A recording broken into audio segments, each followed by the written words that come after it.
Es bueno recordar que en aquella época, en la época de los atlantes, que como he dicho y procuro repetir todos los días porque es importante que tengamos claro que éramos nosotros mismos, no otros, nosotros. Aquella época, decía, éramos un poco salvajes, bastante salvajes. Entonces, ¿qué sucedía? Pues todo el tiempo estaban en guerras, todo el tiempo estaban peleando por eso, por lo otro. Cualquier cosa era motivo de enfadarse y seguir un patrón que nosotros mismos teníamos. El patrón consistía en quién mandaba este universo al cual llamamos ser humano. Pues este universo lo dominaba evidentemente en aquella época, sigue dominando, pero mucho menos, la parte emocional. La parte emocional, o sea, todo lo hacían en base a la parte emocional. La mente todavía no estaba demasiado fina. Hemos ido creciendo, la mente nuestra ha ido creciendo, cada vez conocemos, sabemos más cosas, cada vez somos más curiosos por conocer más y más y más. Pero las emociones siguen al mando. En la mayoría de los casos, mirando a todo el planeta, todas las razas que todavía estamos por aquí.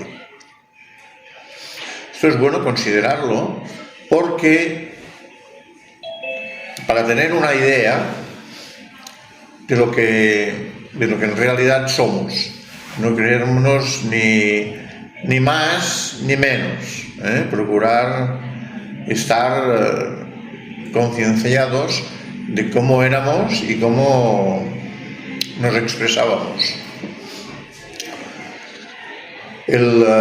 Como ya dije, el gusto era el motor o un motor principal de lo que queríamos en aquel momento, de lo que necesitábamos en aquel momento. Eso provocaba que a unos nos gustaran unas cosas, a otros otras. La diferenciación. Porque la diferenciación ha sido, y es todavía, uno de los mayores retos que tiene ante sí la humanidad. Veníamos de las primeras razas humanas, las 2,5 primeras hasta el advenimiento de la tercera, que eran espirituales prácticamente. Y poco a poco, a partir de que vinieron los ángeles solares y se instalaron dentro de nosotros para empollar, digámoslo como queramos, a lo que es el alma humana. El alma humana nació a partir de aquí, como ya hemos dicho, y ha ido progresando poquito a poquito. Y cada vez somos más capaces de pensar por nosotros mismos. Muy lentamente, muy a poco, pero las cosas van empezando a ser como más humanas, por decirlo de alguna manera, más humanas. Hasta llegar a la raza aria. La raza aria es una raza que nació, igual que las otras, nacieron de las razas precedentes. Unas se cabalcan con las otras. Y automáticamente, cuando vinieron algunas tribus, buscando el lugar, se les proporcionó uno extenso y en el cual pudimos desarrollar un poquito todo aquello que veníamos a hacer. Eran las estepas, que tal y cual son ahora, que están en el centro de Asia. Eso son terrenos que abarcan desde Afganistán, un poquito Pakistán, sin llegar al mar, de Irán y hacia arriba, Tajikistán y todos esos países que todos acaban en Stan, que quiere decir la estancia, mi lugar, allí donde vivo. Recordemos, allí donde viven los indios se llama Indostán también. Más tarde, mucho más tarde, estamos hablando de hace 1 millón de años aproximadamente, mucho más tarde, esas tribus instaladas en el centro de Asia bajaron y poblaron más las zonas que ya tenían pobladas, pero más de que ahora conocemos como Afganistán, Pakistán y sobre todo el Indostán. Todo lo que es la India, norte y sur de la India, que allí se desarrolló una subraza, una subfamilia, más que una subraza, una subfamilia que se apartó un poquito de los cánones que tenían los antiguos arios. En aquella época, estamos hablando de las primeras razas de la raza aria. Tenían maestros. Los maestros se fueron a mitad de la raza. Quiere decir que no estaban con los seres humanos, no estaban caminando por la tierra. Se fueron a mitad de la raza atlante antes de llegar a las grandes batallas que sufrieron, que provocaron y sufrieron ellos mismos, y no volvieron hasta el principio de la raza aria. Y ayudaron a las 2 primeras subrazas de la raza aria en sus conocimientos, en su manera de hacer, y conformaban primero una gran,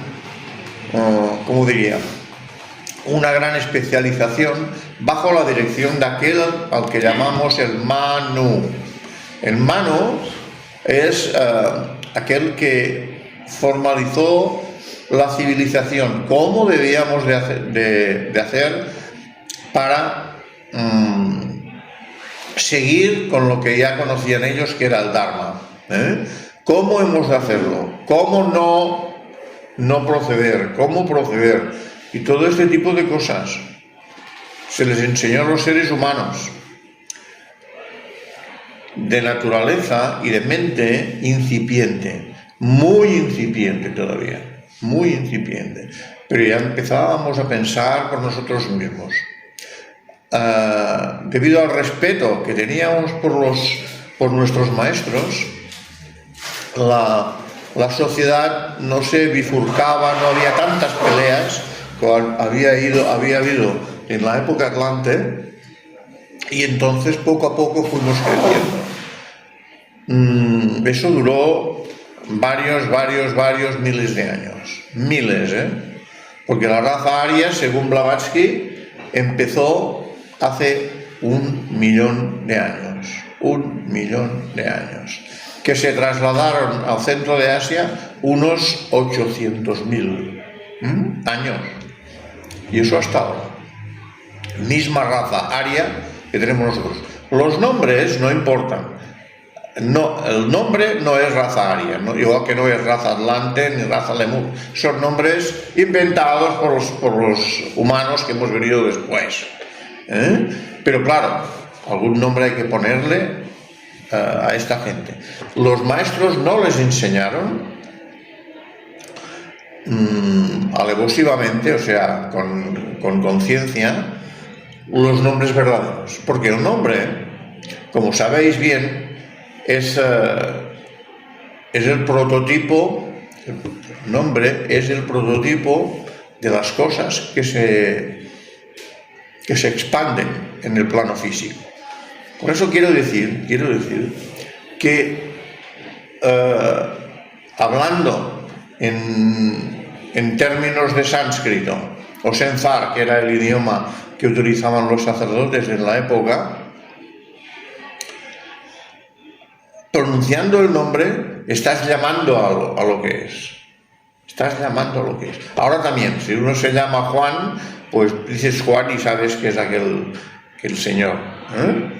Pero es nomás a título formativo de la personalidad.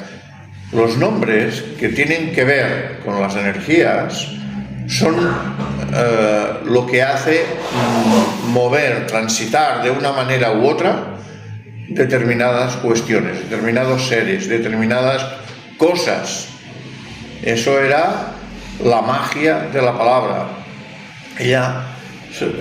Enseñaron a los discípulos iniciados que luego entraron, estoy hablando todavía de varios miles de años, hablan de 200.000, no sé, las cifras no las sé, pero es lo que nos dicen la doctrina secreta y otros libros sagrados.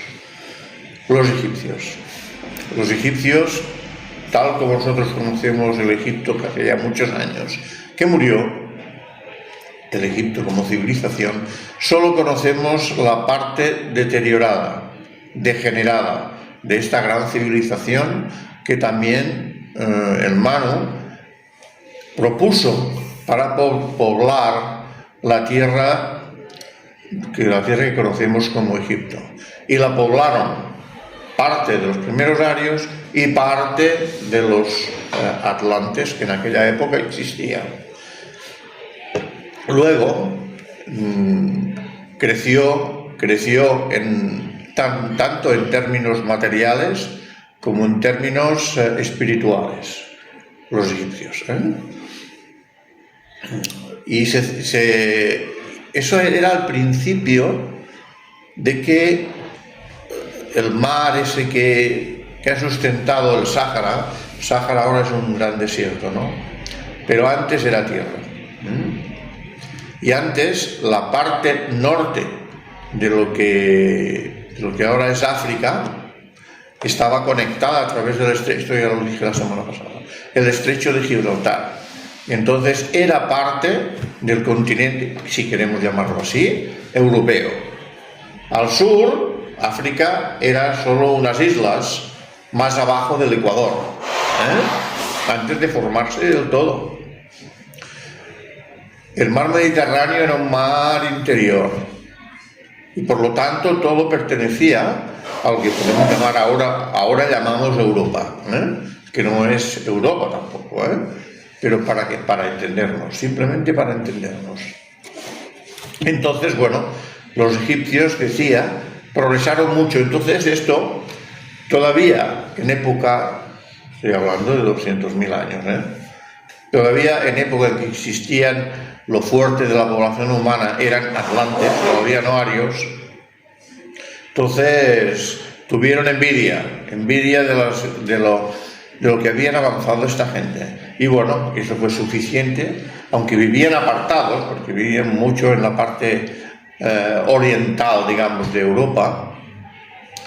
Ahí sucedieron muchas guerras y muy sangrientas, entre unos reinos atlantes gobernadas por los magos negros y los egipcios.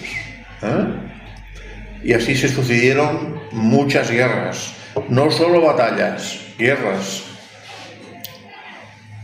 Los egipcios crecieron, los atlantes fueron disminuyendo poco a poco, porque también tenían guerras intestinales entre ellos, quiere decir guerras civiles, que llamamos ahora, ¿no? Y esto fue deteriorando hasta que ellos se fueron. Y se fueron por eso, y porque la naturaleza hizo su trabajo con las aguas. Las aguas llegaron un día de ser tranquilas, estar tranquilas, a propagarse en demasía. Hubo, ¿cómo diríamos? Hubo mucho movimiento en las aguas del mar y también mucho movimiento en las aguas que nos traen las nubes, o sea, lluvia, ¿no?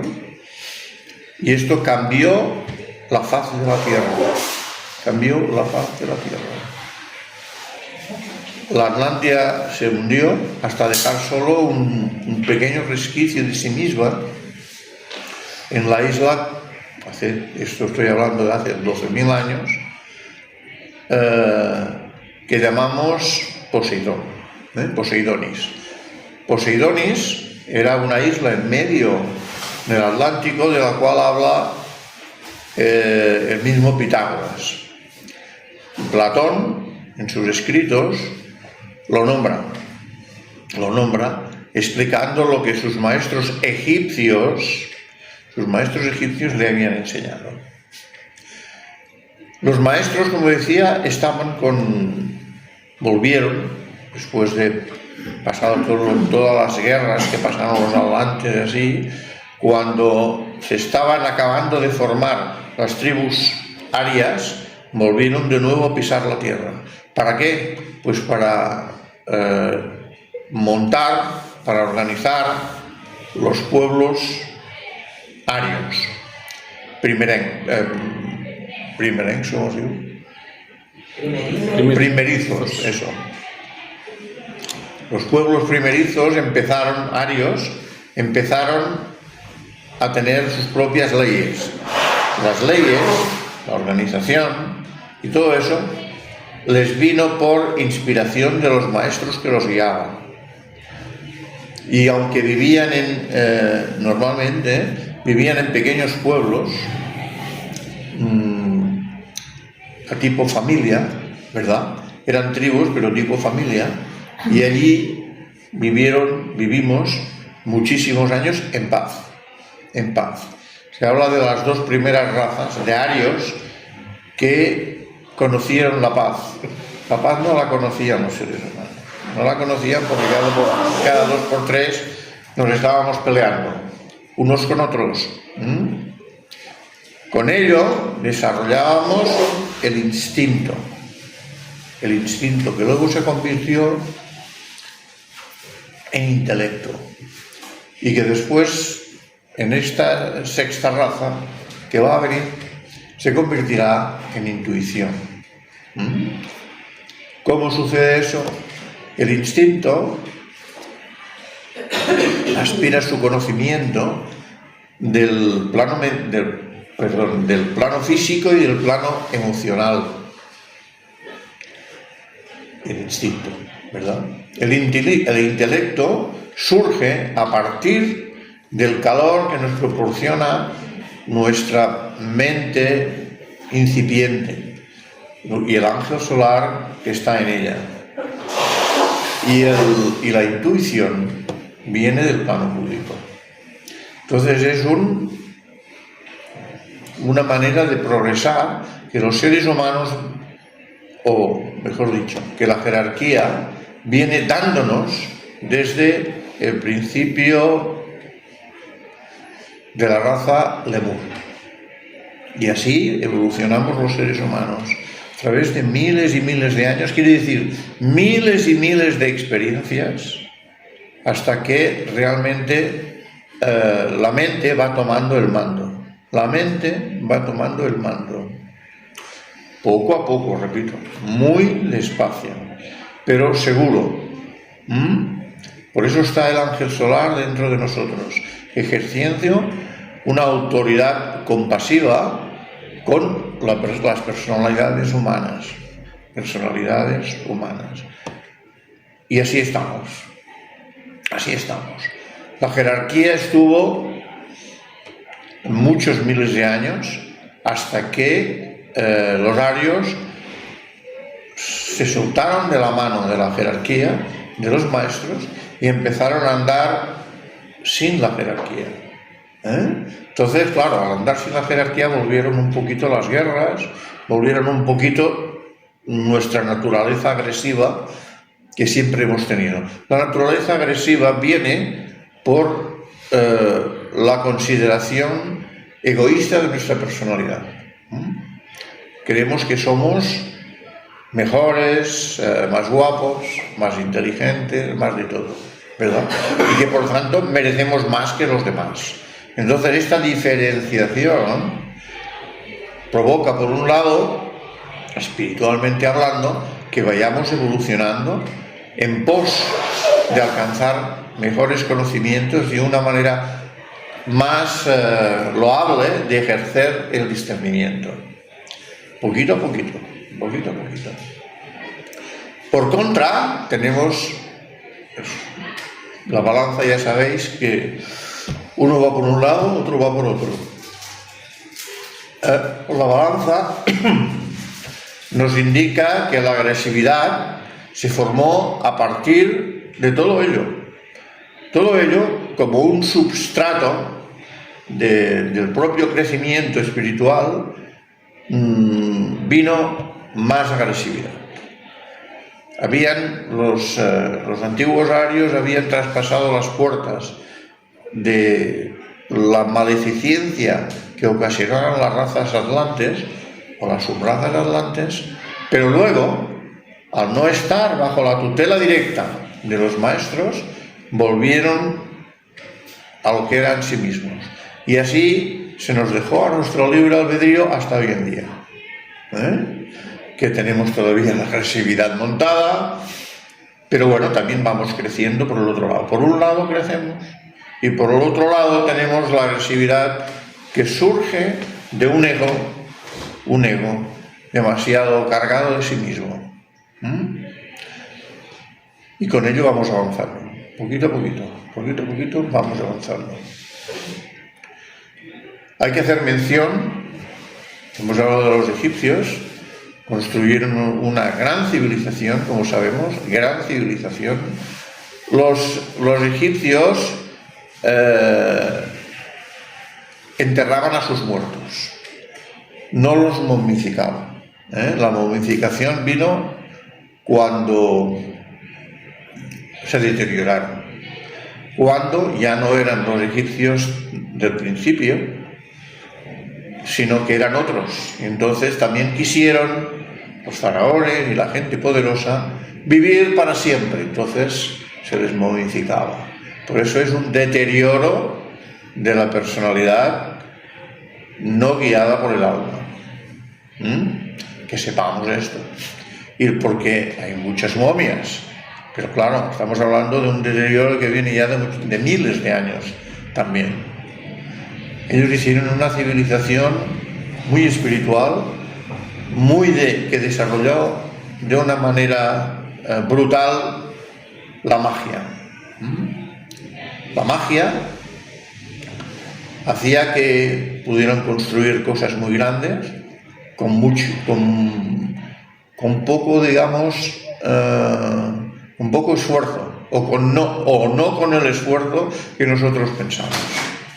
Porque a través de la palabra, a través del sonido, reverberaban en la materia y podían construir con grandes bloques que los hacían que perdieran densidad durante un periodo de tiempo determinado, y así los podían mover más fácilmente. Y otras cosas, Blavatsky explica cosas de las que ya disponían los egipcios.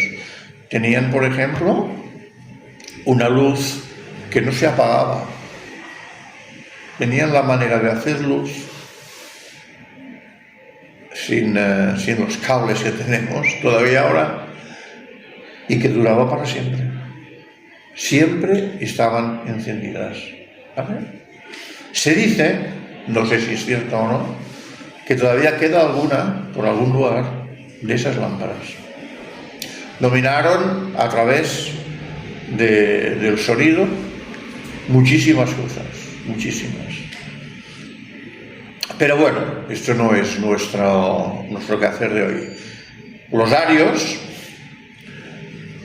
no levantaron una sociedad tan espectacular, una civilización tan espectacular como hicieron los egipcios. Ellos fueron más humildes, tenían los maestros también al lado, e hicieron una sociedad que desarrolló la cultura entre ellos, la relación, y no iban más allá. Evidentemente el dinero no existía y por lo tanto no llevaron la diferenciación entre ricos y pobres, porque vivían simplemente con lo que cosechaban, con la ayuda de los animales. Eran vegetarianos, pero tenían animales, claro, sobre todo por el tema de la leche, ¿no? Y por ayudarles a labrar los campos y cosas así. Eran pastores y recolectores. ¿Verdad? Nosotros creemos, la civilización nuestra, en su orgullo, cree que eran esos pastores recolectores primitivos. no eran primitivos, o no éramos primitivos, no. Teníamos una cultura espiritual y material muy por encima, sobre todo la espiritual, muy por encima de lo que somos ahora. Desarrollaban la persona, espiritualmente hablando, desarrollaban mucho la persona, y con ello se labraron una civilización resplandeciente a los ojos de los maestros. Eso es así y nos lo recalcan. Los atlantes ya estaban, no sé si utilizar la palabra condenados, pero era eso. No había manera posible de que los maestros de sabiduría pudieran ayudarlos. Ellos crecieron en orgullo, y en ese orgullo, claro, inventaron cosas para ser, lo que estamos haciendo ahora también, ¿no? Para tener más de todo y poder mandar sobre los demás, que es lo que hacemos ahora. Mucha ambición. El orgullo con todos sus hijos, que uno de ellos es la ambición. Y entonces desarrollaron una civilización muy diferente, muy apegada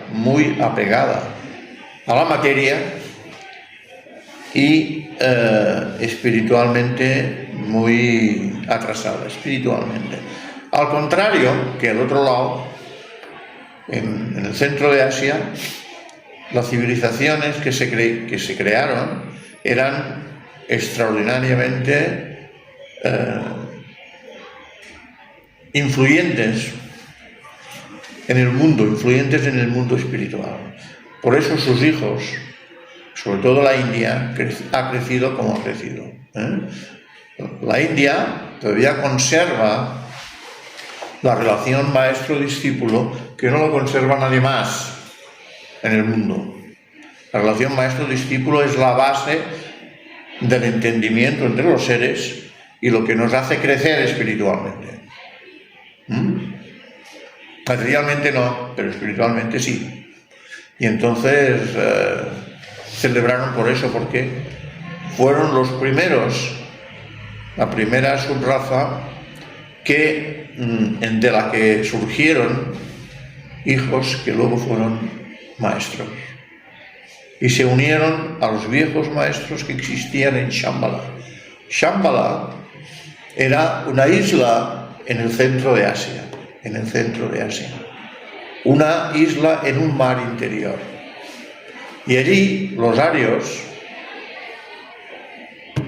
estaban en orillas. En Shambhala vivían los maestros. Entonces los arios, las tribus arias, veneraban a los maestros. Sabían que allí tenían por decirlo de alguna manera, su cuartel general. Y allí se les enseñó nosotros le llamamos rezar, ellos decían hablar, simplemente hablar con los maestros.